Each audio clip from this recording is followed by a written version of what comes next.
माननीय सरकारवाह जी, माननीय क्षेत्र संघचालक जी, माननीय प्रांत संघचालक जी, उपस्थित सभी संघ के माननीय अधिकारीगण और राष्ट्र जीवन के विभिन्न क्षेत्रों में काम करने वाले सभी गणमान्य जन, विदेशों का प्रतिनिधित्व भारत में करने वाले सभी डिप्लोमैट्स, पूज्य संत चरण, माता भगिनी। 2018 में इसी प्रकार का एक कार्यक्रम इसी सभागृह में हुआ था। संघ के बारे में बहुत सारी चर्चाएं चलती ही है। ध्यान में आया कि चर्चा में जानकारी कम है। जो जानकारी है वो ऑथेंटिक नहीं है और इसलिए अपने तरफ से संघ की सत्य और सही जानकारी देना, जो भी संघ के बारे में चर्चा हो वो परसेप्शन के आधार पर न हो, फैक्ट्स के आधार पर हो।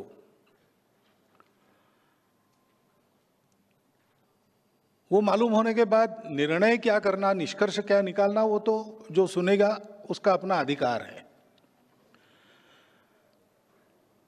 किसी को कन्विंस नहीं करना है, बस बताना है। इस उद्देश्य से वो संवाद हुआ और वो संवाद अपेक्षाकृत बहुत अच्छी तरह हुआ। संघ के बारे में सत्य जानने के बाद बहुत सी बातें जो मन में बिना कारण थी वो चली गई। उस सभा में आए हुए सब लोग संघ के बन गए, ऐसा नहीं कह सकते, लेकिन वो उद्देश्य भी नहीं था। अभी शताब्दी के कार्यक्रमों का विचार जब हो रहा था तब फिर से ये कल्पना आई कि फिर से ऐसा एक संवाद उस समय एक ही स्थान पर हुआ था, देश में 4 स्थानों पर हो, ताकि अधिक लोग उसमें सहभागी हो सके, बाद में प्रश्न पूछ सके। लेकिन जो पहले बताया उस समय भी मीडिया ने बहुत अच्छी तरह उसको सारे देश में पहुंचाया था, तो वही सारी बातें फिर से बतानी है क्या? संघ एक विषय है तो संघ के बारे में हर साल नया बताने का कुछ नहीं रहता है। तो इस बार ये हुआ कि 100 वर्ष पूरे हो गए, आगे हम संघ के कार्य को कैसा देखते हैं, हमारे मन में क्या चल रहा है, ये भी रखा जाए। इसलिए न्यू हॉराइजन्स, नए क्षितिज, ऐसा शब्द व्याख्यानमाला के टाइटल में है। और दूसरा ये किया जाए कि 70-75% नए लोगों को बुलाया जाए। तो इसलिए जो 2 व्याख्यान होने वाले हैं उसमें आज के व्याख्यान में संघ के बारे में मैं बताऊंगा। पिछली बार जो 2 भाषणों में बताया वो एक भाषण में बताऊंगा। 100 साल की संघ की यात्रा हो रही है। क्यों हो रही है? संघ चलाना है ऐसा नहीं है। संघ चलाने का एक उद्देश्य है। और ये राष्ट्रीय स्वयंसेवक संघ क्यों शुरू हुआ, इतनी सारी बाधाएं वगैरह आई, स्वयंसेवकों ने सारी कठिन परिस्थितियों में से रास्ता निकालकर इसको चलते क्यों रखा, और 100 साल चलने के बाद भी नए क्षितिजों की बात क्यों कर रहा है, इसका अगर एक वाक्य में आपको उत्तर देना है तो वो वाक्य संघ की प्रार्थना के अंत में हम स्वयंसेवक लोग रोज कहते हैं, भारत माता की जय। अपना देश है, उस देश की जय जयकार होनी चाहिए। उस देश को विश्व में एक अग्रगण्य स्थान मिलना चाहिए।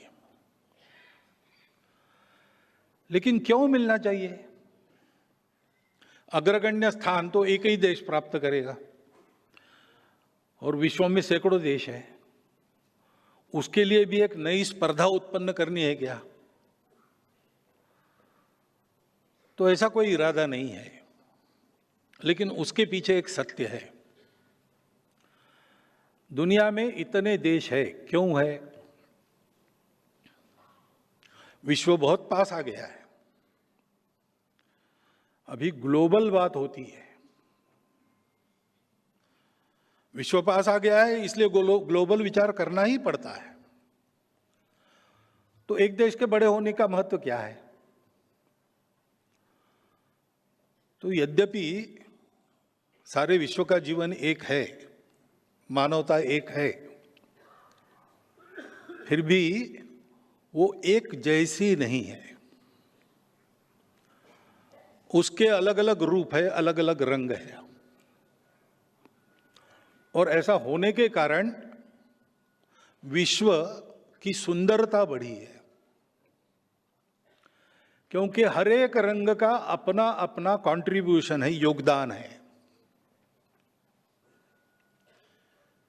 और अगर विश्व के इतिहास को देखते हैं तो स्वामी विवेकानंद का वो कथन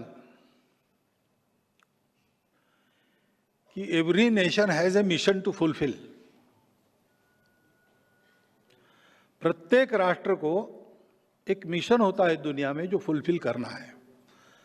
प्रत्येक राष्ट्र का विश्व में कुछ योगदान होता है जो समय समय पर उसको करना पड़ता है।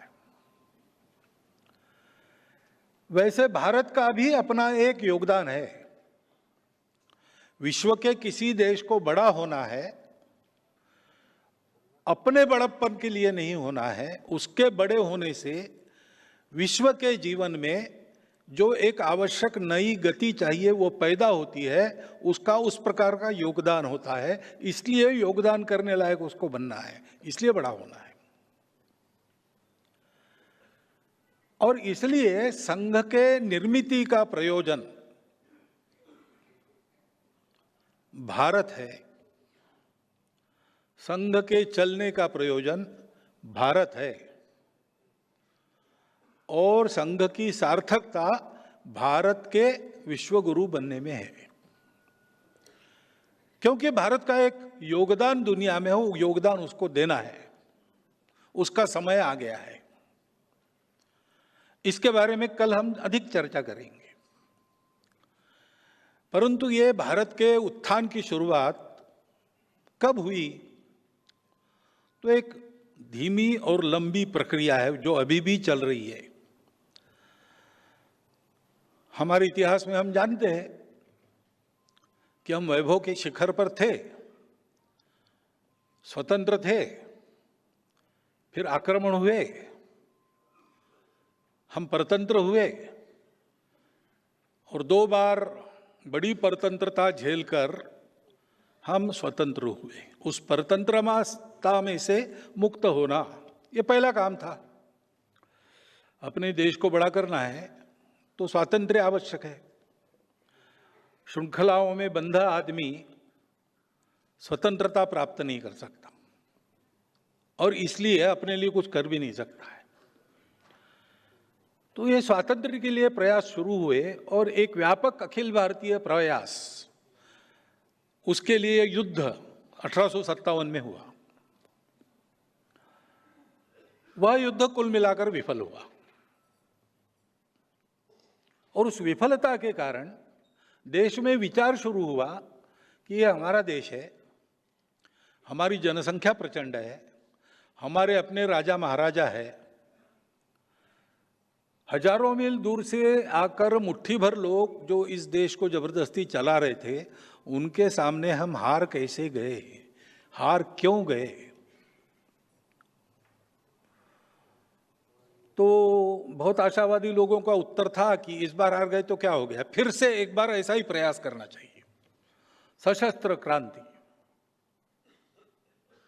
तो एक धारा वो फिर से बह चली, क्रांतिकारकों की धारा।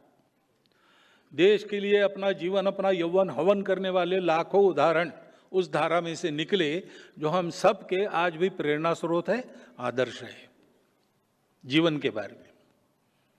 देश समर्पित जीवन कैसा होता है। परंतु उस धारा का प्रयोजन समाप्त हो गया स्वतंत्रता मिलने के बाद,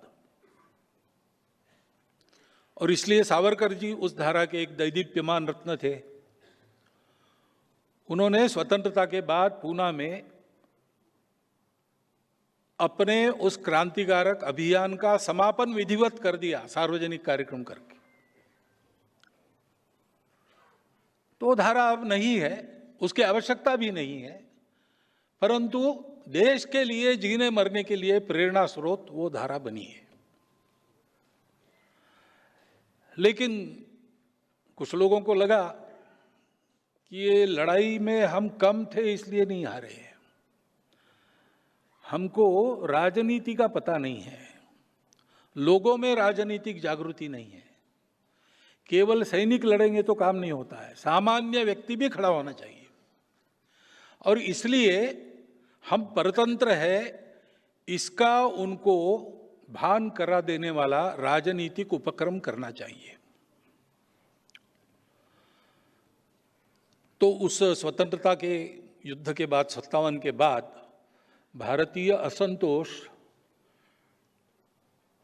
ठीक से व्यक्त हो और वो हानि न करे, इसलिए कुछ व्यवस्था हो रही थी, लेकिन इन सब लोगों ने उसको अपने वश में कर लिया और उसको स्वतंत्रता के लड़ाई का हथियार बनाया।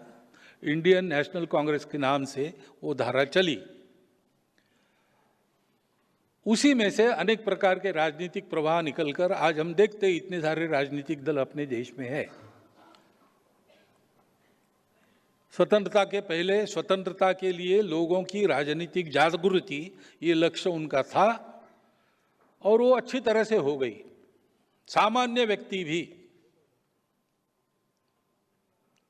चरखा तो अपने देश का परंपरागत है, वो नई बात नहीं थी, लेकिन देश के लिए चरखा चलाना ये बात सिखाई उस राजनीतिक आंदोलन ने। देश के लिए जीना मरना, हर काम में देश का विचार करना, ये वातावरण सारे देश में हो गया। फलस्वरूप स्वतंत्रता मिली। सशस्त्र संघर्ष भी चल रहा था, उनका भी बड़ा योगदान था। कुछ दुनिया की परिस्थिति भी थी। स्वतंत्रता प्राप्त होने के बाद उस धारा को जिस प्रकार जैसे प्रबोधन करना चाहिए उस प्रकार होता तो आज का दृश्य का कुछ अलग होता, लेकिन वैसा हुआ नहीं, ये हम सब लोग देख रहे हैं। दोषारोपण करने की बात नहीं, ये फैक्ट है। एक धारा थी, उन्होंने कहा कि ये सब होगा लेकिन अपने समाज में कुछ कमियां है, रूढ़ी कुरीतियों से ग्रस्त अपना समाज है, उसको आधुनिक शिक्षा का स्पर्श नहीं है, अंधविश्वासों से भरा है, उसको ठीक करना चाहिए। और इसलिए तरह तरह के सुधार आंदोलन अपने देश में हुए और कुछ आज भी चल रहे हैं। उनका परिणाम तो हुआ, प्रभाव तो हुआ, लेकिन सब कुछ ठीक नहीं हुआ। अभी भी ऐसे सुधार के उपक्रम, सुधार के अभियान, सुधार के आंदोलन करने पड़ते हैं। और एक धारा थी जिन्होंने कहा कि पहले अपने मूल पर चलो फिर से, हम उसको भूल गए हैं। स्वामी दयानंद सरस्वती, स्वामी विवेकानंद, दो मुख्य नाम उसमें लिए जाते हैं, जिन्होंने अपने मूल पर समाज को खींचने का प्रयास किया। उसके चलते जो जो हुआ, इन पहले की 3 धाराओं सहित भारत में आज जो कुछ चल रहा है उस पर इनका प्रभाव है। कहीं ना कहीं प्रेरणा स्रोत वहाँ पर है, कहीं ना कहीं विचार का जो प्रवाह है वो वहाँ से जुड़ता है। परंतु ये चारों धाराएं चली जैसा भारत हमको चाहिए। 75 वर्ष आज़ादी के पूरे हुए, लेकिन हम अभी ऐसा नहीं कह सकते कि वैसा खड़ा हुआ। इसका कारण क्या है? संघ के निर्माता जो थे डॉक्टर हेडगेवार, वो इन चारों धाराओं में काम कर चुके थे। उनको हम जन्मजात देशभक्त कहते हैं, क्योंकि बचपन से ही ये चिंगारी उनके मन में थी कि देश के लिए जीना चाहिए, देश के लिए मरना चाहिए। स्वयं बचपन में ही अनाथ हो गए थे, दरिद्रता में आगे बढ़ना पड़ा, लेकिन देश के लिए चलने वाले कामों में भाग लेना उन्होंने कभी नहीं छोड़ा। और विद्यार्थी के नाते उनका जो कर्तव्य था अपनी पढ़ाई अच्छी तरह से पूर्ण करना, उसमें अपने विद्यालय में पहले 10 में आना, ये भी कभी उनका छूटा नहीं। वंदे मातरम आंदोलन 1905-6 में जो हुआ, उस समय उन्होंने नागपुर के सारे विद्यालयों में उस आंदोलन का संगठन किया। जब इंस्पेक्टर लोग स्कूल इंस्पेक्शन के लिए आते थे तो हर क्लास में उनका स्वागत वंदे मातरम से होता था। चिढ़कर उन्होंने सारे विद्यालय बंद कर दिए। कौन इसके पीछे पता लगाने का प्रयास किया। 4 महीने स्कूल बंद रहे, पता नहीं लगा। अंत में कॉम्प्रोमाइज हो गया, जो अभिभावक गार्डियंस थे और सरकार में, कि एक नॉमिनल अपॉलॉजी हो जाए स्कूल में एंटर करते समय गेट पर, और शिक्षक खड़ा रहे, वो पूछे गलत हुआ ना, माफी चाहते हो ना, तो मुंडी हिलाना, नॉमिनल अपॉलॉजी। स्कूल शुरू हुए, लेकिन 2 छात्र नागपुर के थे जिन्होंने ये भी करने का इनकार कर दिया कि भाई भारतवासी हम हैं, भारत माता हमारी, उसके स्वतंत्रता की बात को नकारना सपने में भी हम नहीं कर सकते। वो हमारा श्रद्धा स्थान है, वंदे मातरम कहना ये हमारा अधिकार है, और इसलिए हम सपने में भी उसको ना नहीं कर सकते, तो हम माफी कैसे मांगेंगे। तो स्वाभाविक वो दोनों रस्टिकेट हुए। उसमें एक डॉक्टर एडीवार थे जो बाद में डॉक्टर बने। फिर उस समय राष्ट्रीय विद्यालय चलते थे, उनमें जाके उन्होंने अपनी पढ़ाई पूरी करी। मैट्रिक में इस परिस्थिति में भी वो फर्स्ट क्लास में पास हुए। नागपुर के लीडर लोगों ने उनका ये स्पार्क देखकर, ये चिंगारी देखकर तय किया कि इनको कलकत्ता जाना चाहिए, मेडिकल पढ़ना चाहिए। मेडिकल की पढ़ाई का बहाना है, परंतु करना है वहाँ क्या, क्रांतिकारकों की कोऑर्डिनेशन कमेटी वहाँ है, अनुशीलन समिति, उससे संबंध स्थापित करना और क्रांति कार्य पश्चिम भारत में भी शुरू करना। तो उनकी योजना के अनुसार पास में पैसा न होते हुए भी चंदा करके जो थोड़ा जमा हुआ, उसके आधार पर डॉक्टर साहब कलकत्ता गए। किसी लॉज में जगह नहीं थी, तो अपने 2 मित्र एक कमरे में रहते थे, उनके बिस्तर के बीच की जगह में अपना बिस्तर लगाया और उन्होंने मेडिकल की पढ़ाई भी अच्छी तरह पूरी की, फर्स्ट क्लास में हो गए, और क्रांतिकारक समिति से संबंध भी स्थापित कर लिया। स्वर्गीय त्रैलोक्यनाथ जी चक्रवर्ती, स्वर्गीय रासबिहारी बसु, इनके लिखे पुस्तकों में उनका उल्लेख आता है। उनका कोड नेम कोकेन था। कोकेन चंद्र एक जीवित वास्तविक व्यक्ति थे जो चंद्रनगर में रहते थे, लेकिन उनके नाम से इनका वहाँ का चलता। सीआईडी को पता लगा तो कोकेन को अरेस्ट करने वो चंद्रनगर जाके उनको लेके आई, दूसरे को। ऐसी कहानी भी है वहाँ। ये सब उन्होंने किया, लेकिन क्रांतिकारक आंदोलन भी बंद हो गया। अनेक लूपहोल्स के कारण, अनेक कमियों के कारण अंग्रेज सरकार ने उसको दबाने में यश प्राप्त किया। इनकी मेडिकल की पढ़ाई भी पूरी हो गई। 3000 रुपये मासिक की एक नौकरी बर्मा में उनके लिए तैयार थी। प्रिंसिपल ने कहा, इन्होंने कहा मैं नौकरी करने के लिए नहीं आया हूँ, मैं तो अपने देश के लिए काम करने वाला हूँ, और इसलिए नागपुर वापस आए। चाचा जी ने विवाह के बारे में पूछा, चाचा जी को पत्र लिखा कि इस जीवन में मुझे दूसरा कोई काम करना नहीं है, क्योंकि उन्होंने प्रतिज्ञा की थी अनुशीलन समिति में प्रवेश करने के पहले कि यह जन्म मेरा देश के लिए है, अपने सुख का विचार अगले जन्म में करेंगे। और इसलिए कांग्रेस का जो आंदोलन चल रहा था उसमें उन्होंने भाग लिया। 1920 में उस आंदोलन का प्रचार करते समय जो भाषण किए, उसके चलते सेडिशन का मुकदमा उन पर चला, और उसमें उन्होंने अपना डिफेंस दिया। डिफेंस देते नहीं थे, लेकिन उन्होंने कहा कि मैं डिफेंस दूंगा तो कोर्ट में मेरा और एक भाषण होगा, पत्रकार वगैरह आएंगे, और एक बार मेरे प्रचार की मुझे संधि मिलेगी। और उन्होंने भाषण किया। वो भाषण करने के बाद जो जजमेंट आया उसमें जज ने लिखा कि जिन भाषणों के कारण इनको आरोप लगा है इन पर, उन भाषणों से इनका बचाव का भाषण ज्यादा सेडिशियस है। क्योंकि उन्होंने यहीं से शुरुआत की कि अंग्रेज लोग हमारे ऊपर राज्य कर रहे हैं, ये किस कानून के तहत कर रहे हैं, उनको किसने अधिकार दिया। स्वतंत्रता तो प्रत्येक व्यक्ति का जन्मसिद्ध हक है। मैंने लोगों को यही बताया है, स्वतंत्रता प्राप्त करने के उपाय बताए हैं, किसी के विरोध में कुछ नहीं कहा है। जो आपके भाषण लिखने वाले लोग हैं उनको मराठी भी ठीक से नहीं आता, मेरे भाषण मराठी में हुए। आरोप तो आपका झूठा है, लेकिन ये कोर्ट भी बेकानूनी है। इस न्याय को, इस न्यायाधीश को, इस न्यायालय को मैं नहीं मानता, ऐसा उन्होंने कहा। और इसलिए उनको 1 वर्ष सश्रम कारावास हुआ। सब ऐसे जो आंदोलन थे, क्रांतिकारकों का आंदोलन था, राजनीतिक जागृति के आंदोलन थे, समाज सुधार के काम थे, धर्म जागृति के काम थे, अपने मूल पर वापस आने के लिए, इन सब में उन्होंने प्रामाणिकता से, निस्वार्थ बुद्धि से, कार्यकर्ता के नाते काम किया।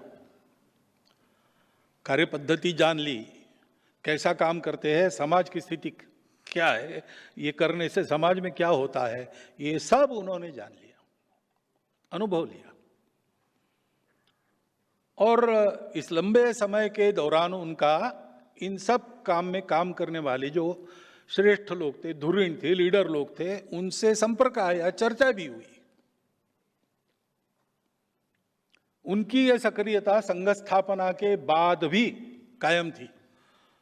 संघ शुरू होने के बाद 1930 में जंगल सत्याग्रह हुआ।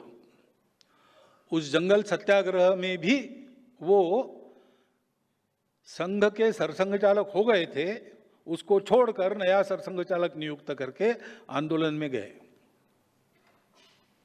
वहां भी उनको 1 वर्ष सश्रम कारावास की सजा हुई।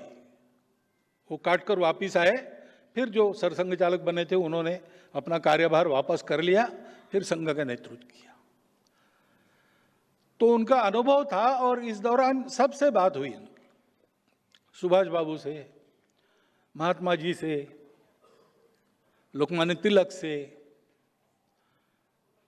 चंद्रशेखर आजाद, भगत सिंह, राजगुरु जी को तो महाराष्ट्र में अंडरग्राउंड उन्होंने रखा, नागपुर में रखा। बाद में लगा कि नागपुर सेफ नहीं उनके लिए, तो अकोला में भेजा। ये सब करते हुए इन सब लोगों से चर्चा होती थी, तो उनको ध्यान में आया कि सब लोगों को ऐसा लगता है कि हमारे उपाय अधूरे रहेंगे अगर इस समाज के जो कुछ दुर्गुण हैं, जो घुस गए हैं इसमें, उसको दूर न किया जाए। क्योंकि एक बात तो स्वतः सिद्ध है कि देश को बड़ा करना है, देश को स्वतंत्र करना है, कुछ भी करना है तो नेताओं के भरोसे, संगठनों के भरोसे नहीं होता। वो सहायक जरूर होते हैं, लेकिन सबको लगना पड़ता है, सब में एक गुणवत्ता आनी पड़ती है। पूरे समाज के प्रयास से कोई भी परिवर्तन आता है। आज अपने देश को बड़ा करना हम चाह रहे हैं, वो किसी के भरोसे छोड़ के नहीं होगा, सब सहायक होंगे। नेता, नीति, पार्टी, अवतार, विचार, संगठन, सत्ता, सब इनका रोल असिस्टेंस का है। लेकिन मुख्य कारण जो बनता है वो समाज का परिवर्तन है, समाज की गुणात्मक उन्नति है। और बिना उसके हुए हमारे काम फुलफिल नहीं होंगे। जो इश्यूज लिए हैं वो शायद रिजॉल्व हो जाएंगे, लेकिन वो फिर से खड़े नहीं होंगे, इसकी कोई गारंटी नहीं। क्योंकि स्वतंत्रता की बात ले तो हम देखते हैं कि कितना लंबा ताता है आक्रामकों का। हर बार कोई आता था, हमको देखते देखते जीत लेता था, फिर हम जागरूक होकर उसको खदेड़ देते थे, दूसरा आता था। ये सब बार बार क्यों होता है? क्योंकि कुछ ऐसे दोष है जिनको निकालना चाहिए, कुछ ऐसे गुण है जिनको विकसित करना चाहिए। और इसलिए ये काम किसी को करना पड़ेगा। हम लोग नहीं कर सकते क्योंकि हमने अपना अपना काम चुन लिया है। इनका भी अध्ययन, डॉक्टर हेडगेवार का भी अध्ययन, चिंतन, वो इसी निष्कर्ष पर आया था। जिन महानुभावों के मैंने नाम लिए हैं उन सबको आप पढ़ लीजिए तो आपको ये भाव मिलेगा। उसके बारे में बहुत लोगों ने लिखा है। स्वदेशी समाज नाम का श्री रविन्द्रनाथ ठाकुर जी का निबंध पढ़िए। उसमें उन्होंने कहा है कि समाज की जागृति राजनीति से नहीं होगी। हमारे समाज में समाज का स्थानीय नेतृत्व खड़ा करना पड़ेगा। उन्होंने शब्द किया है नायक। जो स्वयं शुद्ध चरित्र है, जिसका समाज से निरंतर संपर्क है, समाज जिस पर विश्वास करता है और जो अपने देश के लिए जीवन मरण का वर्ण करता है, ऐसा नायक चाहिए, ऐसा उन्होंने कहा है। इतने बड़े खंडप्राय देश में, गांव-गांव में, गली-गली में ऐसा नायक चाहिए, जिसके जीवन से एक वातावरण बनता है। वातावरण में समाज अपनी कृति बदलता है। ऐसे नायकों का निर्माण होना चाहिए। रविन्द्रनाथ ठाकुर ने स्वदेशी समाज में बहुत स्पष्ट रूप से ये बताया है।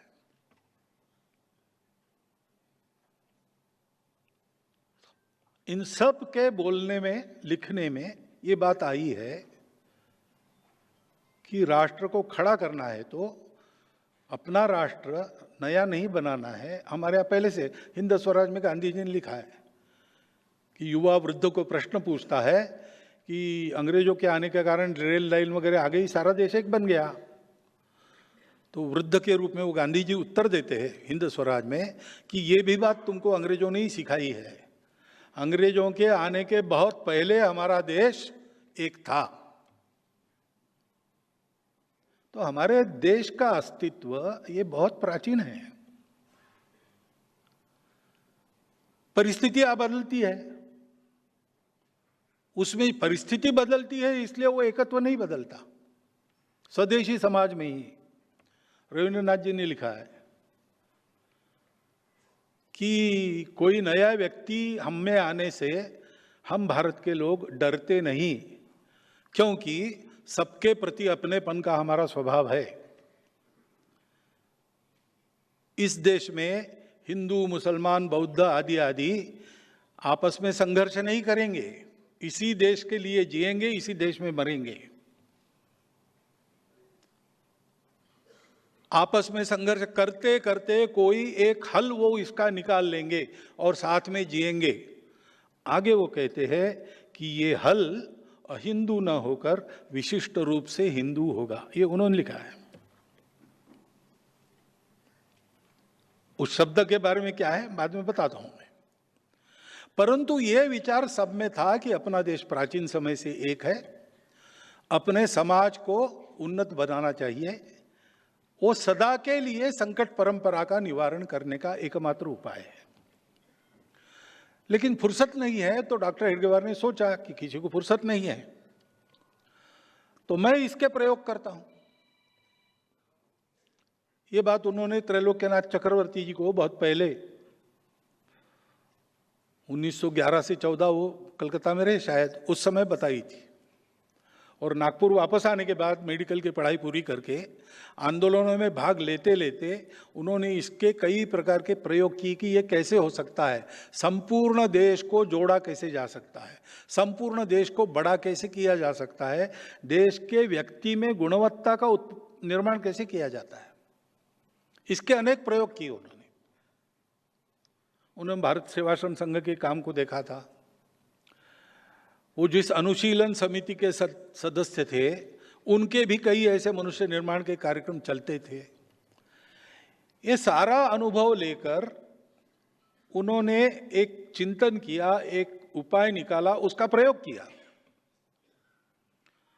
और उस प्रयोग के यशस्वी होने के बाद उसकी चर्चा की। उनके जो तरुण साथी सार्वजनिक जीवन में सक्रिय तो थे ही, तो बहुत सारे तरुण उनके व्यक्तित्व के कारण उनके साथ रहते थे, उनसे चर्चा की और 1925 में घोषणा की। 100 वर्ष हम आज मना रहे, लेकिन प्रत्यक्ष ये इस संघ का बीजारोपण उसके कई वर्ष पहले डॉक्टर साहब के मन में हुआ था।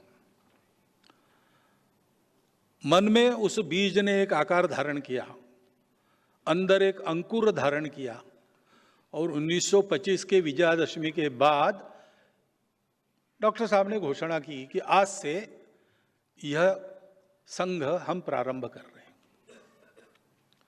उद्देश्य उन्होंने कहा संपूर्ण हिंदू समाज का संगठन।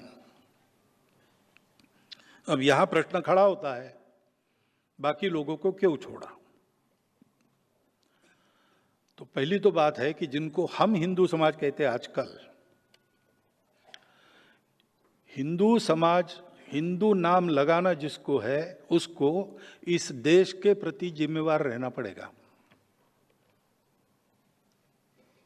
ये रिस्पॉन्सिबल समाज है, क्योंकि इसको नाम मिला है, इस देश के लोगों को वो नाम मिला है, बहुत पहले मिला है। महावीर प्रसाद जी द्विवेदी है, उन्होंने लिखा है कि जरतुष्ट्र के काल में बाहर के लोगों ने हमको ये नाम दिया, हमको तो जरूर नहीं थी अलग नाम की। हमने अपना धर्मशास्त्र लिखा तो मानव धर्मशास्त्र यही उसका नाम है,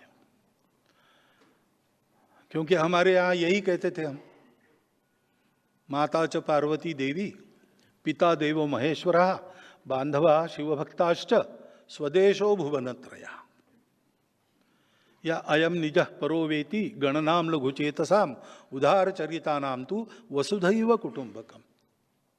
हम मनुष्यों में अंतर नहीं करते थे, सारे मानव।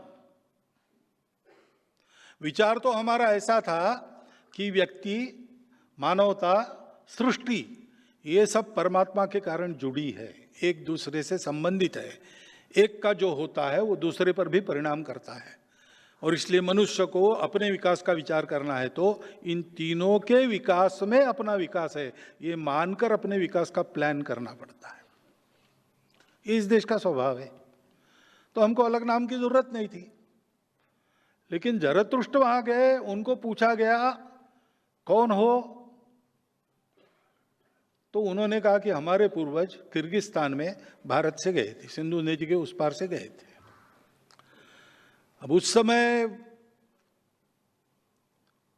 ईरान के लोग सिंधु नदी के उस पार वालों को हनत कहते थे, उसका हनदू हो गया, हिंदू हो गया। ये एक कथा है। दूसरी कथा है कि ऐसा कहने के बाद ईरान के लोगों ने इस्राएल के लोगों के पूछने पर यहूदियों को कहा कि हमारा एक हिंदू गुरु है, और वो बात घूमते घूमते अपने पश्चिम किनारे पर व्यापार के जरिए आ गई। व्यापारियों ने पकड़ा वो शब्द, लेकिन ठीक है, उनको शब्द से क्या करना है, सौदा पटने से काम है, व्यापार चलता रहा। इंटेलेक्चुअल लोगों के पास वो आ गया, तब अपने पुराणों में आ गया, तम देव निर्मितम देशम हिंदुस्थानम प्रचक्षते। लोक भाषा में आने को बहुत समय लगा, और लोक भाषा में जो शब्द आते हैं वो संतों की पकड़ में आते हैं। इसलिए गुरु नानक देव जी के वाणी में पहले ये मिलता है, हिंदुस्तान खसमाना किया, तुर्कस्तान खसमाना, खुरासान खसमाना किया, हिंदुस्तान डराया। वो उन्होंने वर्णन किया है बाबर के अत्याचारों का, और कहा है कि न हिंदू महिलाओं का शील बचा, न मुस्लिम महिलाओं की असमत बची। अब ये सोचते तो ध्यान में बात आती कि उन्होंने दो क्यों शब्द उपयोग किए, क्योंकि जैसे उस समय मुसलमान थे हमारे देश में, हमारे देश के कन्वर्टेड मुसलमान थे, लेकिन दूसरी तरफ मुसलमान क्यों कहा होगा, तो स्वाभाविक है, अल्लाह को मानते हैं, कुरान को मानते हैं, पैगंबर साहब को मानते हैं, वही होते हैं मुसलमान। तो हिंदू कहने से कोई मान्यता नहीं है, एक ईश्वर को मानने वाला हिंदू नहीं है। नहीं, ईश्वर के अनेक रूप है हिंदू में, 33 करोड़ है ऐसा कहते हैं, और एक ग्रंथ नहीं है, न कोई एक गुरु है। तो अनेक थे उस समय, बौद्ध थे, जैन थे, शैव थे, शाक्त थे, अनेक प्रकार के पंथ संप्रदाय, रिलीजन्स अनेक थे। लेकिन एक स्वभाव था जो इन सबको जोड़ता था, वो स्वभाव ये था कि इन सबको स्वीकार करते थे। विश्व में जितने तरीके हैं पूजा के, वो सब एक ही जगह पहुंचेंगे, कोई तरीका गलत नहीं है। हाँ, ये हो सकता है कहीं देर से पहुंचेंगे, कहीं जल्दी पहुंचेंगे, कोई तरीका बड़ा सरल है, कोई तरीका बड़ा जटिल है। रुचिनाम वैचित्र्यात रुजु कुटिल नाना पथयुताम।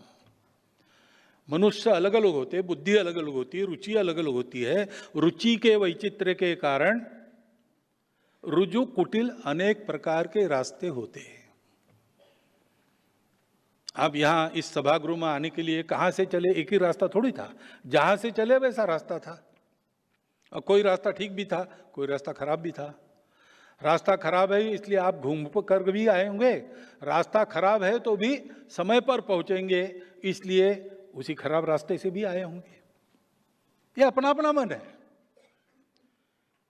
ऐसे अनेक पथ है। रुचि नाम वैचित्र्यात रुजु कुटिल नाना पथयुताम। नृणाम यानी आदमियों का एको गम्या, एक ही जगह जाना है सबको।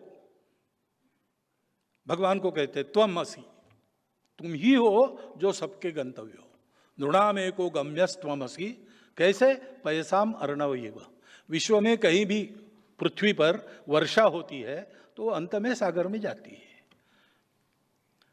ये श्रद्धा रखने वाले सबको उन्होंने एक नाम दिया, हिंदू।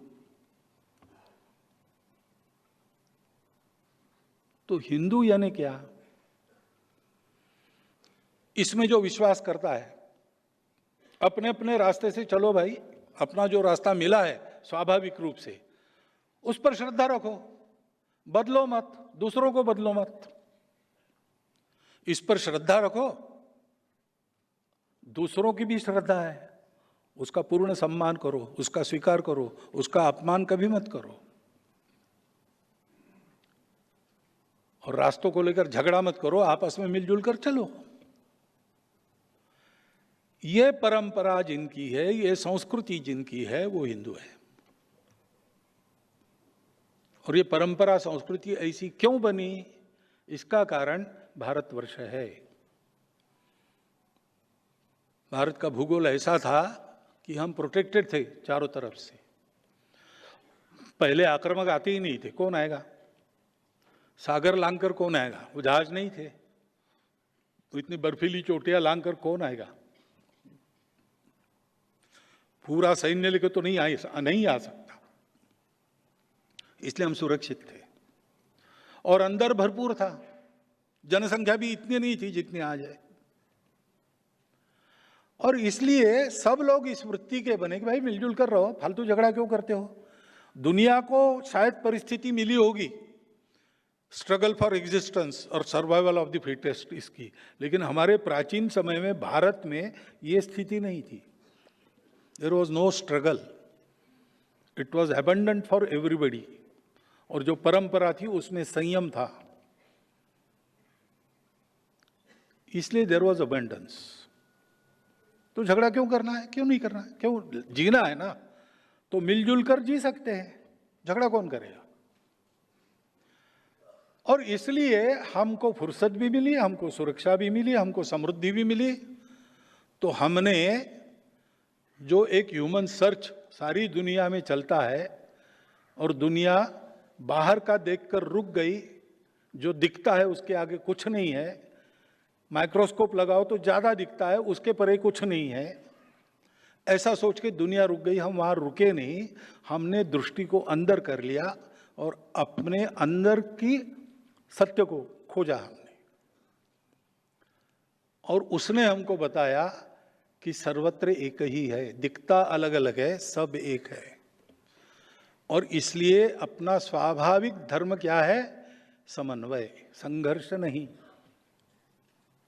तो ये जो संस्कृति थी, उस संस्कृति का उपजाव क्यों हुआ? वो इसी के कारण हुआ है। और इसलिए उस मातृभूमि के प्रति भक्ति है। माँ ने हमको अन्न पोषण केवल इतना नहीं दिया, संस्कार दिए है। भारत माता ने हमको ये संस्कार दिया है, वो हमारी माँ है। और ये केवल कपोलकल्पित बात नहीं है, इसके आधार पर प्राचीन समय से हमारे पूर्वज जीते आए हैं। ऐसा जीवन खड़ा करने के लिए उन्होंने खून पसीना सब बहाया, प्राणदान भी किया है। इस भूमि के संरक्षण संवर्धन के लिए भी बलिदान दिया है, परिश्रम किया है। वो इतिहास हमको प्रेरणा देता है, वो पूर्वज हमारे पूर्वज है। इनको मानने वाला वास्तव में हिंदू है। लेकिन जब संघ शुरू हुआ तब ये परिस्थिति थी कि ऐसे सब लोग अपने आप को हिंदू नहीं कहते थे, और आज भी नहीं कहते कुछ लोग। तो हिंदू के हम प्रकार मानते हैं, जो जानते हैं वो हिंदू है, उनको गौरव है। जो जानते हैं वो हिंदू है, लेकिन गौरव क्या करना भाई, दुनिया में होते हैं, हम हिंदू है, चलो। और जो जानते हैं लेकिन किसी कारण नहीं कहते, कारणों में नहीं जाता, नहीं कहते। और जो जानते नहीं है कि वो हिंदू है, लेकिन ऐसे लोगों को भी जो जानते नहीं है, हिंदवी कहने से बुरा नहीं लगता, भारतीय कहने से बुरा नहीं लगता, सनातन का भी कुछ लोग स्वीकार करते हैं। ये शब्द क्या है, समानार्थी शब्द है। और इसलिए हम लोग ऐसा नहीं कहते कि आप हिंदू ही कहो, आप हिंदू हो, ये हम बताते हैं। नहीं भाई, हम हिंदवी है, हम भारतीय है, ठीक है। इसका कंटेंट समझो। इन शब्दों के पीछे केवल शब्दार्थ नहीं है, एक कंटेंट है। वो कंटेंट जियोग्राफिकल नहीं है, उस कंटेंट में एक भक्ति है भारत माता की, उस कंटेंट में एक परंपरा है पूर्वजों की, जो हम सबकी समान है। डीएनए को भी देखो, वही है। 40,000 वर्ष पूर्व से भारतवर्ष के लोगों का डीएनए एक है, अखंड भारत की भूमि पर जो जो है। और हमारी संस्कृति है मिलजुल कर रहने की। ये बातें अलग अलग अलग रूप जो है वो हम में अलगाव पैदा नहीं करते, क्योंकि हम ये मानते ही नहीं कि एक होने के लिए यूनिफॉर्म होना पड़ता है। यूनिफॉर्मिटी से यूनिटी आती है, ऐसा नहीं है। डाइवर्सिटी में भी यूनिटी है, क्योंकि डाइवर्सिटी भी यूनिटी का ही प्रोडक्ट है। लेकिन कोई परीक्षा है और प्रश्न आ गए 4, 2 तो बड़े कठिन है, 2 आसान है। पहले कौन सा? पहले आसान प्रश्न छोड़ो। इसलिए जो अपने आप को हिंदू कह रहे हैं, पहले उनको संगठित करो, उनका जीवन अच्छा बनाओ। तो किसी कारण जो अपने आप को हिंदू होके भी नहीं कहते, वो भी कहने लगेंगे। वो तो होने लगा है। और किसी कारण जो भूल गए, उनको भी याद आएगा, वो भी होगा। लेकिन करना क्या है? संपूर्ण समाज का संगठन, संपूर्ण हिंदू समाज का संगठन। हिंदू शब्द का आग्रह क्यों है हमारा? क्योंकि ये जो कंटेंट है, ये कंटेंट पूर्णतः व्यक्त करने वाला वो एक ही शब्द है। और हिंदू कहने से हिंदू वर्सेस ऑल ऐसा नहीं होता है, हिंदू बनाम कोई, ऐसा नहीं है। क्योंकि हिंदू इसका मतलब इंक्लूसिव, इंक्लूसिविटी की मर्यादा क्या है? कोई मर्यादा नहीं। जब आगे एक व्यक्ति नहीं, पूरा परिवार, पूरा परिवार नहीं, पूरा गांव, गांव नहीं भैया जनपद, जनपद नहीं भैया प्रांत, प्रांत नहीं देश, देश नहीं विश्व, मानवता नहीं केवल, सृष्टि भी। अनंत के साथ एक हो जाओ। वहां जो पहुंचा उसको सर्वश्रेष्ठ मानने वाला अपना समाज है। और इसलिए ये कोई संकुचित बात नहीं है, उल्टा ये अपने सारे विकास को संपूर्ण विश्व के साथ एक रूप होने को एक खुला रास्ता देने वाली बात है। उनका संगठन करना, इसलिए संघ निकला, क्योंकि पूरा समाज ऐसा होगा तभी होगा। लेकिन होने के लिए तो कुछ करना पड़ेगा, केवल तैयार होने से काम नहीं चलता, तैयारी का उपयोग करना पड़ता है। तो ये विचार किया गया कि तैयारी जो करनी है उसके 2 भाग है, एक तो मनुष्य को तैयार करना, दूसरा मनुष्यों ने काम करना। तो जो मेथोडोलॉजी डेवलप हुई मनुष्यों को बनाने की, उस पर लगकर काम करने वाला एक संगठन राष्ट्रीय स्वयंसेवक संघ, उसको दूसरा कुछ नहीं। उसकी शाखा है, उसके स्वयंसेवक है, और बाकी सब जो होना है तैयारी के चलते वो करने वाले स्वयंसेवक रहेंगे। संघ के नाते उसमें जाएगा नहीं। स्वयंसेवक बहुत है, संघ चलाने के लिए जो लगते हैं उनको छोड़ दिया तो भी बहुत सारे स्वयंसेवक है, वो सक्रिय हो जाए, समाज जीवन में जहां जिसकी आवश्यकता है वो करेंगे। ये तो सपने से भी ज्यादा दुष्प्राप्य बात लगती थी। स्वयंसेवक भी पूछते थे कैसे होगा, डॉक्टर साहब कहते थे होगा, संघ कुछ नहीं करेगा, सब कुछ होगा, और हो रहा है। अनेक क्षेत्रों में अपने स्वयंसेवक काम कर रहे हैं। वो जो विचार मिला है, जो संस्कार मिला है, उसके आधार पर उस क्षेत्र की आवश्यक है वहां पुनर्रचना करके आगे बढ़ रहे हैं। भारतीय मजदूर संघ में स्वयंसेवक काम करने के लिए गए, उन्होंने पूरी दुनिया के लिए लेबर फील्ड का एक नया दर्शन दिया है। हर जगह वहां के परिवेश में सकारात्मक सुधार और अपने देश के स्वत्व के आधार पर वहां की पुनर्रचना।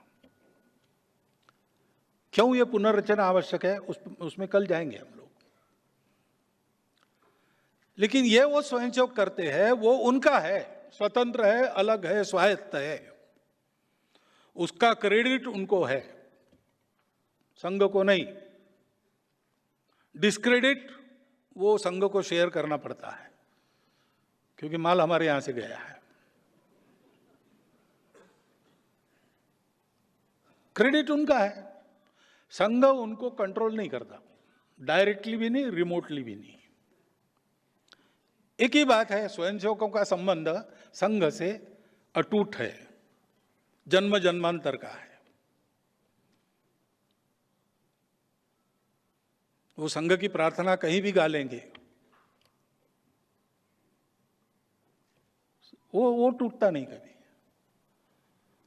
उसके चलते स्वयंसेवक मिलते हैं, बात करते हैं, हम भी बात करते हैं, पूछते हैं, हम बताते हैं, हमको ध्यान में आया बताते हैं,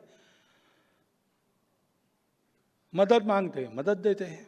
अच्छे काम को सर्वत्र मदद करते हैं। हम केवल स्वयंसेवकों को ही करते हैं ऐसा नहीं है, किसी को भी कर सकते हैं। की है, बहुत उदाहरण है। परंतु हमारा कहा वो माने ही, ये उन पर हमारा दबाव नहीं है। हमारा कहना वो समझेंगे, समझने के बाद उनको जो लगता है वो करेंगे।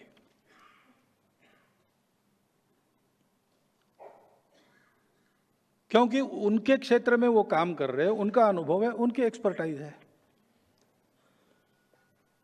हमारी नहीं है ऐसा नहीं है, लेकिन करना तो उनको है। जो करने वाला है उसको जो स्वतंत्रता मिलनी चाहिए करने की, तो उनको मिलती है। और संगठन में केवल स्वयंसेवक नहीं है, उनके साथ बहुत सारे लोग हैं। संगठन तो संघ के नहीं है, वो जनता के है। स्वयंसेवकों ने खड़ी की है, अथवा पहले से जो थे उसमें स्वयंसेवक है, उसमें उनका प्रभाव कम ज्यादा होता है। अन्य लोग भी साथ है, सबको साथ लेके चलाना स्वयंसेवक के नाते यही सिखाया हमने। मतभेद हो तो भी मनभेद न हो, साथ में लेकर सबको चले, ये स्वभाव सबका रहे, इसी को तो संगठन कहते हैं। हमारी अपेक्षा उनसे ये संगठन ठीक रहे, स्वयंसेवक ठीक रहे, वो करते हैं, हम बताते रहते हैं। वो स्वतंत्र, अलग, स्वायत्त और धीरे धीरे स्वावलंबी होते हैं। मदद मांगने की स्थिति नहीं रहती उनकी। विचार, संस्कार और आचार ये ठीक रहे, इतनी हम स्वयंसेवक की चिंता करते हैं, संगठन की चिंता वो करते हैं, वो हमारी नहीं है। इस प्रकार हम आगे जाते हैं, और ये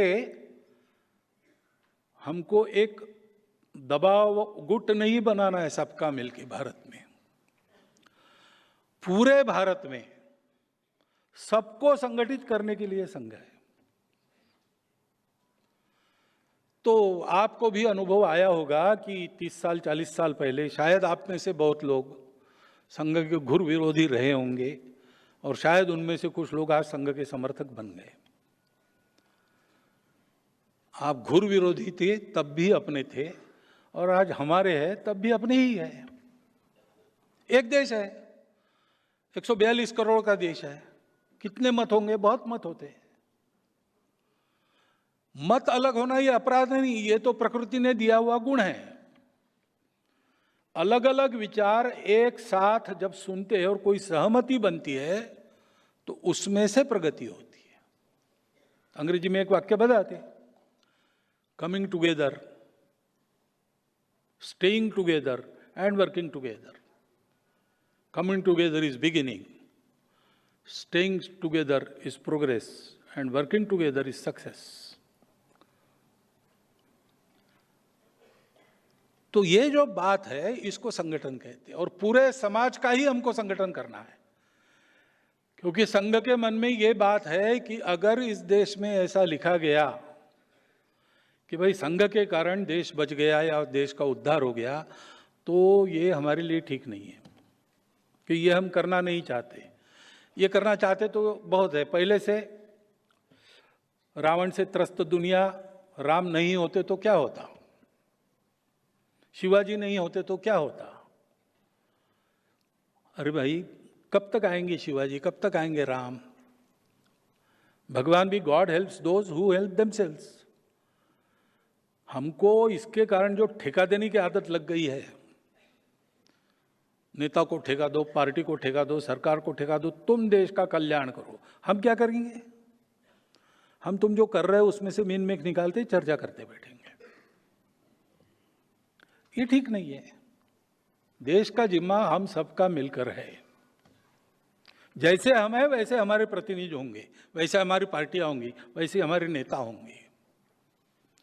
तो हम अच्छे बने और हम करें देश के लिए, संपूर्ण समाज का संगठन। इसके लिए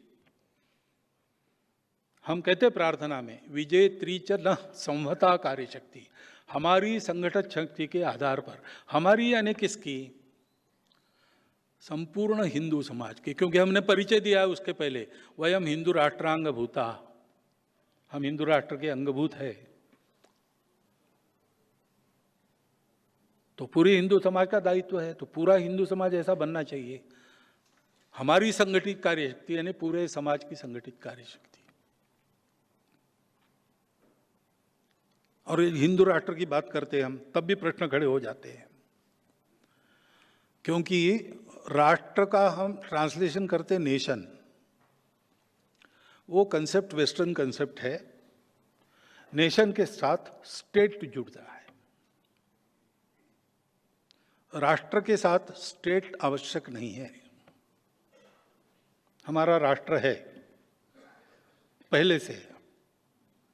हिंदू शब्द निकाल के आप विचार करो, हमारा राष्ट्र पहले से है। गांधी जी ने भी कहा है। एक राष्ट्र के नाते हम लड़े, बार बार लड़े। उत्तर से दक्षिण, पूर्व से पश्चिम हमारा संचार रहा है। पूरे देश के साथ हमारी सेंसिटिविटी जुड़ी है। हम एक राष्ट्र है। इस राष्ट्र में हम सर्वदा स्वतंत्र नहीं थे, लेकिन राष्ट्र था। सदा हमारे राजा नहीं थे, अंग्रेज भी राजा हो गए, तुर्क अरब भी राजा हो गए, लेकिन राष्ट्र था। एक राजा नहीं था, अनेक राजा थे, अनेक राज्य थे, अनेक व्यवस्थाएं थी, लेकिन राष्ट्र था। मंत्र पुष्पांजलि में हम कहते हैं ना, स्वस्ति साम्राज्यम भौज्यम स्वराज्यम वैराज्यम राज्यम पारमेष्ठ्यम महाराज्यम महागणाधिपत्य। स्वस्ति साम्राज्यम वैराज्यम, पूरी लंबी मालिका राज्य व्यवस्थाओं की, इतने प्रकार है। और फिर भी आगे कहते हैं पृथिव्यै समुद्र पर्यंताया एक राट इति। समुद्र पर्यंत जो पृथ्वी है, पृथ्वीराज यानी कृषि योग्य बनाई भूमि, उसमें एक राट है। चक्रवर्ती थे तब भी हम यही कहते थे, चक्रवर्ती नहीं थे, अलग अलग राज्य थे, तब भी हम यही कहते थे। अंग्रेज राजा थे तब भी हम यही कहते थे। विदेशी आकर राज करते थे तब भी हम यही कहते। राष्ट्र था, सत्ता बदलती रही। हिंदू राष्ट्र शब्द का सत्ता से कोई मतलब नहीं है। और हिंदू राष्ट्र के प्रखर होते, विद्यमान रहते जो शासन रहा है वो शासन हमेशा पंथ संप्रदाय का विचार करने वाला शासन नहीं है। उसमें सबके लिए न्याय समान है। पंथ संप्रदाय, भाषा, कुछ भी नहीं, कोई भी भेद नहीं, प्रजा के लिए समान न्याय। और इसलिए जब हम हिंदू राष्ट्र कहते हैं तब हम किसी को छोड़ रहे, ऐसा नहीं है। हम हिंदू राष्ट्र कहते हैं तो किसी का विरोध कहते, ऐसा नहीं है। संघ इसमें से हुआ ही नहीं है। संघ किसी विरोध में, प्रतिक्रिया में नहीं निकला है। गुरुजी के प्रेस कॉन्फ्रेंस में गुरुजी को पूछा गया कि हमारे गांव में तो मुसलमान और ईसाई है नहीं, हमारे यहाँ शाखा का क्या काम है। गुरुजी ने कहा कि भैया तुम्हारे गांव की छोड़ दो, पूरे दुनिया में भी मुसलमान ईसाई नहीं होते तो भी हिंदू समाज अगर इस अवस्था में रहता तो संघ की शाखा की आवश्यकता थी। क्योंकि संगठन किसी के विरोध में नहीं होता। आप सब लोग कुछ ना कुछ तो व्यायाम करते होंगे, कम से कम मॉर्निंग वॉक, इवनिंग वॉक करते होंगे। आपको कोई पूछे कि आप ये व्यायाम कर रहे हैं, किसको पीटने का इरादा है? अरे भाई, व्यायाम अपने आप को तंदुरुस्त कहने के लिए। अब कभी मारपीट होती है तो व्यायाम का शरीर काम में आता है, ये बात अलग है। लेकिन व्यायाम का उद्देश्य किसी को मारने के, स्वस्थ होना शरीर की स्वाभाविक अवस्था है, संगठित होना समाज की स्वाभाविक अवस्था है, बिना उसके कोई काम सफल नहीं होता है। इसलिए संपूर्ण समाज का संगठन ये करता है संघ, और ये 100 साल से कर रहा है। और 100 साल की यात्रा के बारे में कहे तो क्या बताएं। पहले ही हमको डॉक्टर हेडगेवार ने बताया कि संगठन के जीवन में 3 स्थितियां रहती, वो पार करनी पड़ती, उसके बाद फिर कार्य सिद्धि होती है। पहली अवस्था रहती है उपेक्षा की। संघ की भी उपेक्षा, विचार की मान्यता नहीं थी संघ शुरू हुआ तब। डॉक्टर हेडगेवार को पूरे देश में प्रसिद्ध लीडर नहीं थे। देखने में व्यक्तित्व भी ऐसा बहुत एक भरभक्कम शरीर वाला आदमी, काला ही था, चेचक के दाग थे चेहरे पर, सामान्य वेश, मध्यम वर्गीय महाराष्ट्रियन का जैसे रहता था उस समय वैसा, और सामान्य भाषा, ऐसे ही थे। प्रचार का कोई साधन नहीं था, विचार मान्यन बिल्कुल नहीं था।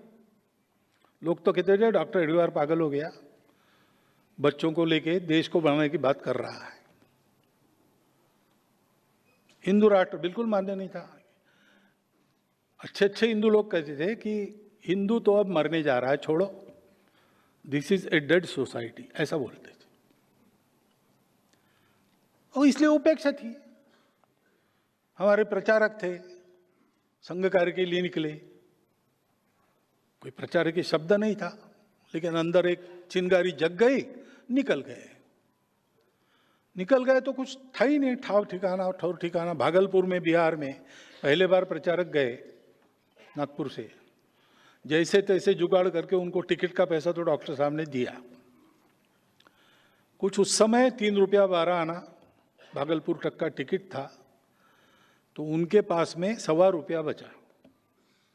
भागलपुर में कोई परिचित नहीं, बिहार में कोई परिचित नहीं, काम शुरू नहीं हुआ था शायद, रहने का ठिकाना नहीं, कुछ नहीं। तो पटना से भागलपुर एक पैसेंजर जाती थी, रात को पहुंचती थी वहां, रात भर पड़ी रहती थी, सुबह निकल आती थी। उस पैसेंजर में रात को सोते थे। स्टेशन पर ही सारा सुबह वाला निपटते थे और फिर गांव में घूमते रहते थे रात तक। इसके घर जाओ, उसके घर जाओ, इसकी बात करो, उससे बात करो। खाने को कुछ नहीं था तो एक भुना चना बेचने वाला था, उससे दोस्ती कर ली। 1 पैसे का वो थोड़ा ज्यादा चना उनको रोज देता था, उस पर उनका भोजन चलता था। शाखा शुरू हो गई तो एक बाल स्वयंसेवक के घर कोई पर्व था, भोजन के लिए कोई चाहिए था। इसने उनको पूछा आप ब्राह्मण हैं क्या? उसने कहा हाँ। तो बोले चलिए हमारे यहाँ एक ब्राह्मण चाहिए। तो इसलिए उसके घर गए। उसके माताजी को पता चला कि ये एमकॉम है और सब छोड़कर हिंदू समाज को संगठित देश के लिए आया है।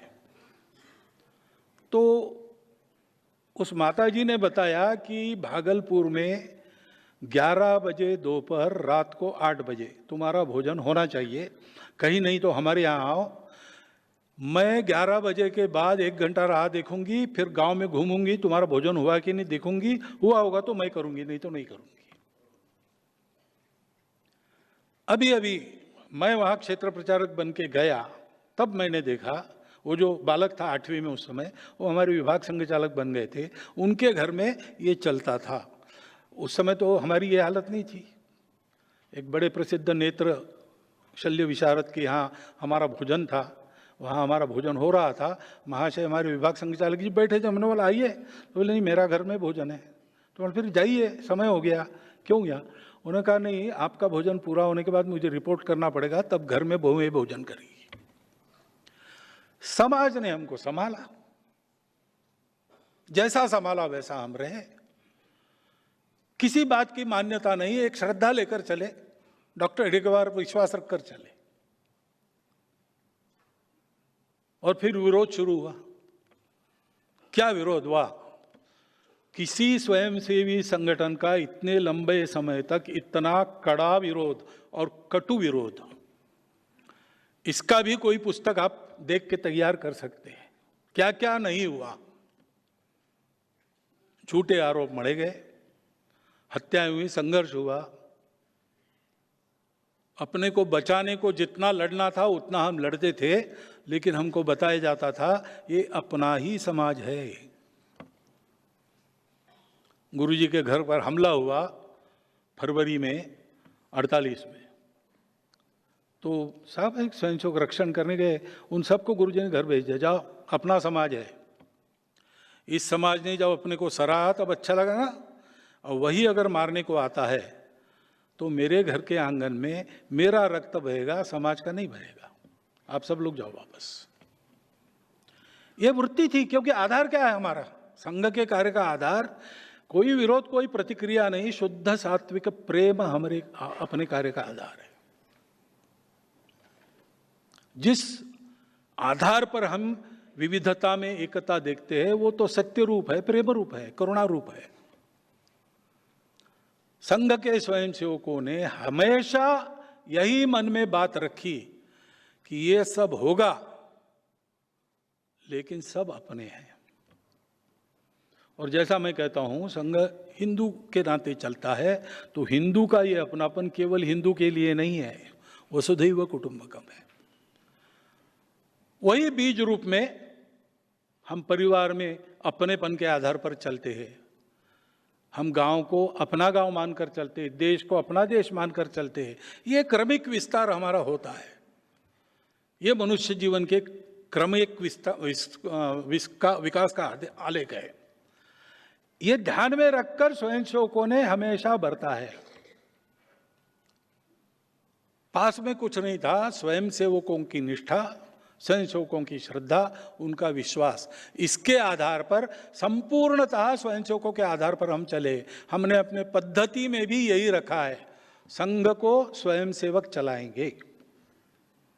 हम परावलंबी नहीं हैं, हम सब मामलों में स्वावलंबी है। Main money and ammunition. हमारे पास कार्यकर्ता नहीं थे, हमने रेडीमेड कार्यकर्ता नहीं लिए, हमने अपने कार्यकर्ता खुद बनाए, वो बन रहे हैं। कार्यकर्ता बनते हैं, वो शाखाएं चलाते हैं, शाखाएं चलती है, कार्यकर्ता बनते हैं, वो बनते हैं, अधिक शाखाएं खुलते हैं, अधिक कार्यकर्ता बनते हैं। पैसा हमारे स्वयंसेवक साल में एक बार गुरु दक्षिणा करते हैं, संघ को चंदा नहीं देते, दान नहीं देते। देश के लिए समर्पित होने की मेरी प्रतिज्ञा है, तो वास्तव में समर्पण मेरा कितना भावना की दृष्टि से कितनी उत्कटता पर है, इसका टेस्ट करते हैं। वो साल भर जमा करते हैं, बढ़ता रहे इसलिए सब्जी खाना छोड़ देते हैं, दाल खाना छोड़ देते हैं, चाय पीना बंद कर देते हैं। बच्चा अपना एक एक पाई कहीं से मिले जमा करके उसको गुरु दक्षिणा में डालता है। शामू पवार नाम का स्वयंसेवक था, 9वीं में पढ़ता था। माता पिता दोनों मजदूर थे, रोज की रोटी रोज बनती थी, रोज की कमाई से। ऐसा घर, ऐसी झोपड़ी घर का। और गुरु दक्षिणा में उसके गण ने तय किया कि देखो, प्रत्येक ने 21 रुपया गुरु दक्षिणा तय करनी चाहिए। अपने गण का ये टारगेट है। तो उसने माता जी से मूंगफली बनवाई, चीना बादाम या क्या, सॉल्टेड पीनट्स,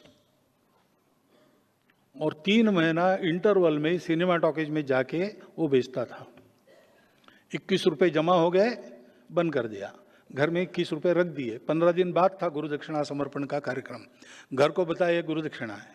15 दिन उस घर में जहां हाथ पर उनका पेट था वहां पर वो 21 रुपया पड़ा रहा, किसी ने हाथ नहीं लगाया, उसने वो गुरु दक्षिणा में डाला। एक एक स्वयंसेवक ऐसा करता है। नागपुर में डॉक्टर साहब का स्मारक स्मृति मंदिर खड़ा हुआ, मैं बचपन में शाखा में जाता था तो मुझे याद है वहाँ एक डिब्बा रखा था। हम कुछ मिलता है, उस समय तो ज़्यादा मिलता नहीं था घर से, लेकिन कहीं कभार मिल रहा, कोई मेहमान आ गए, जाते समय कुछ रख दिया हाथ पर, रखते भी ज़्यादा नहीं थे। वो पुराना एक छेद वाला पैसा रहता था तांबे का, तो वो हम उस डिब्बे में डालते थे। पूरा रेशमबाग का परिसर जो बना है या कहीं का भी, यहाँ दिल्ली का कार्यालय स्वयंसेवकों ने बनाया, स्वयंसेवक चलाते। संघ को चलाने के लिए संघ किसी के सामने हाथ नहीं पसारता, संपूर्ण स्वावलंबी संगठन है। और इसलिए हम लोग जो है हमारी दृष्टि से विचार करके जो अच्छा लगता है वो बोल सकते हैं, जो खराब लगता है वो भी बोल सकते हैं, लेकिन उस बोलने के पीछे कोई विरोध की भावना नहीं है। ना काहू से दोस्ती, ना काहू से बैर। और दोस्ती कहे तो सब अपने हैं, सबके प्रति प्रेम है। उस प्रेम के आधार पर और स्वयंसेवकों की निष्ठा तपस्या के आधार पर हम यहाँ पर पहुँचे हैं।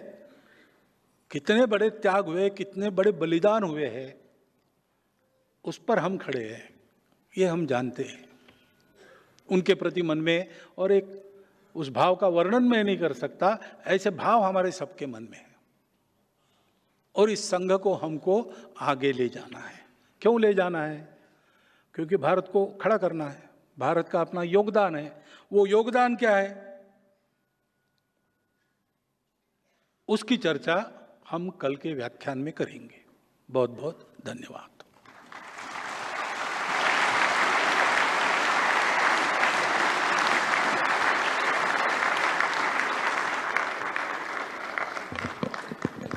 पूज्य सत्संग चालक जी का बहुत आभार है। कल 27वां